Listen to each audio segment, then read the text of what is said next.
यही हाल है मेरे भाइयों। एक कान से सुनते हैं और दूसरे कान से उड़ा देते हैं। या फिर यह कहिए कि इतनी तकरीरें और इतने जलसे सुन चुके हैं जर्जी साहब आपके, डॉक्टर अब्दुल गफ्फार साहब के, कि अब कान भी हमारे सुन हो चुके हैं। तुम नहीं आते हो तो यूट्यूब पे सुनता हूं, सोते वक्त सुनते हैं। ये सुनते हैं जैसे कोई आदमी 4 व्हीलर पे जा रहा था और सामने एक आदमी बेचारा गाड़ी के आगे आगे चल रहा था, ड्राइवर हॉर्न दे रहा था, पौ पौ, वो बेचारा आगे से हट ही नहीं रहा है। उसने दोबारा हॉर्न दिया, पौ पौ, वो बेचारा आगे हट ही नहीं रहा है, वो हटता ही नहीं है। ड्राइवर ने 10 12 15 मरतबा हॉर्न दिया, लेकिन आगे चलने वाला आदमी टस से मसी नहीं हो रहा है। ड्राइवर को गुस्सा आया, कमीना सुनाई नहीं दे रहा है। निकला अपनी गाड़ी से, उतरा और चलने वाले आगे चलने वाले आदमी को पकड़कर एक थप्पड़ रसीद कर दिया।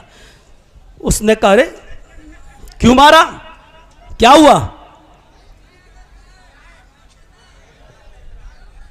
है? अरे उसको मत कुछ कहिएगा, उसको कुछ भी कह दिया तो चौका घाट में उसी तरह हो गए जैसे हम थे।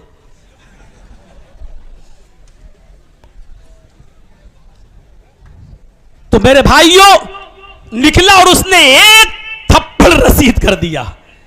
उसने कहा भैया मुझे क्यों मारा? कहा मैं कब से हॉर्न दे रहा हूं, पौ पौ कर रहा हूं, है, और तू हटता ही नहीं है सामने से।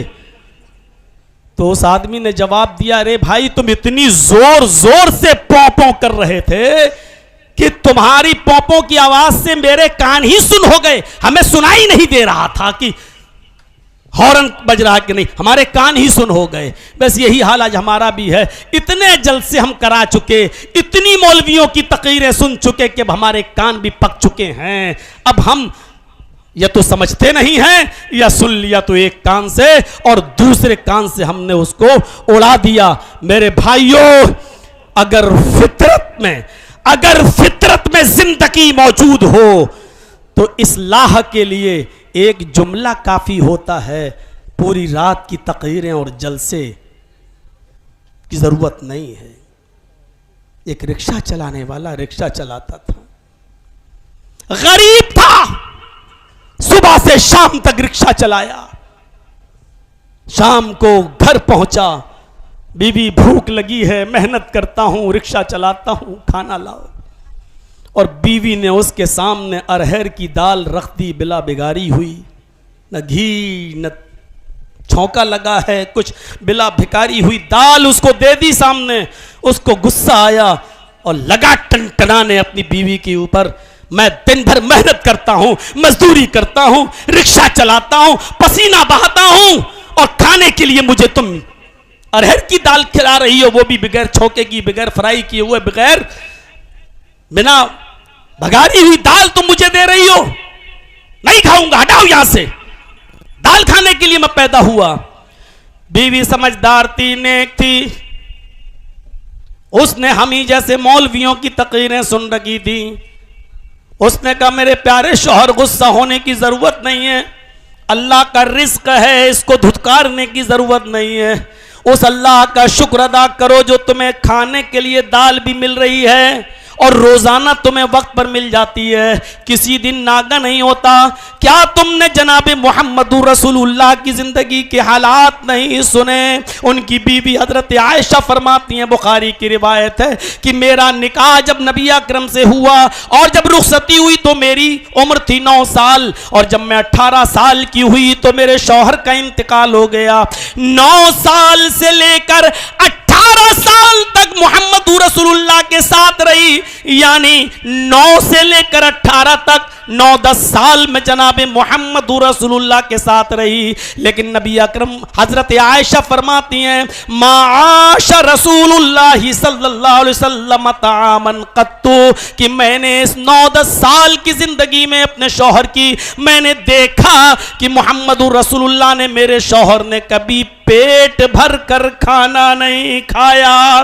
बुखारी की रिवायत, माशा रसूलुल्लाह सल्लल्लाहु अलैहि वसल्लम तामन कद्दू, मैंने अपनी पूरी जिंदगी में जब तक नबी के साथ रही मैंने अपने शौहर को पेट भर के खाना नहीं खाया।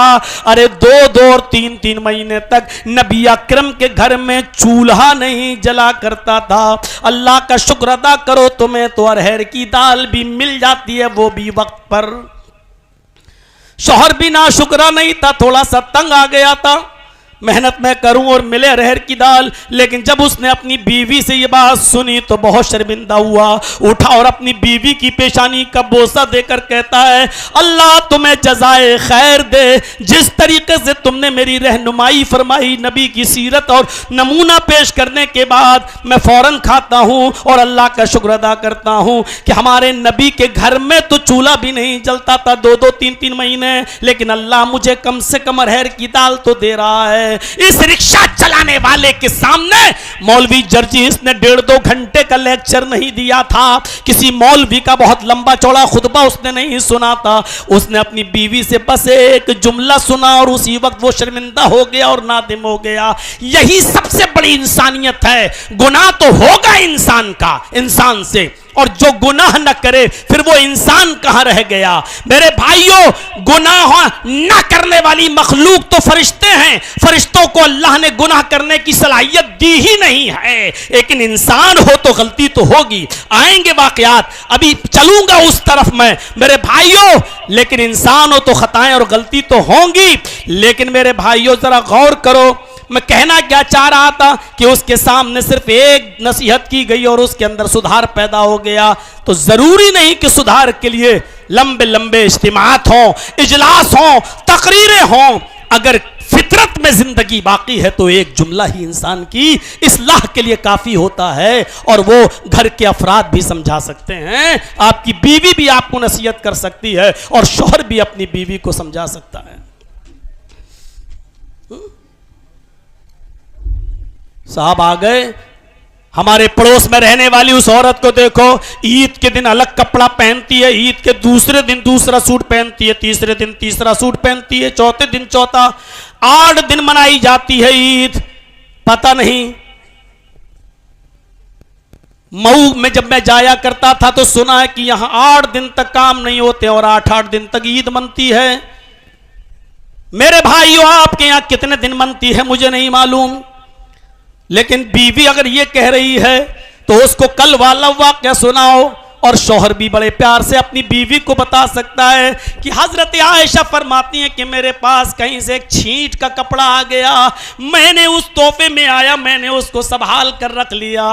लेकिन हालात ये थे कि जब कोई बाप अपनी बेटी की शादी करता था या कोई भाई अपनी बहन की शादी करता था तो हजरत आयशा फरमाती हैं कि वो बाप या भाई मेरे घर आता था और हमसे वो छींट का कपड़ा उधार लेकर जाया करता था कि आए अम्मा आयशा मुझे ये कपड़ा दे दो, मैं अपनी बहन को विदा करूंगा, मैं अपनी बेटी की रुखसती करूंगा और दूसरे दिन ये कपड़ा मैं वापस कर दूंगा। दुल्हन बनाने के लिए हजरत आयशा फरमाती हैं कि मेरे घर से वो कपड़ा ले जाया करते थे और अपनी बेटी बहन की रुखसती के बाद वो छींट का कपड़ा मुझे दे जाया करते थे।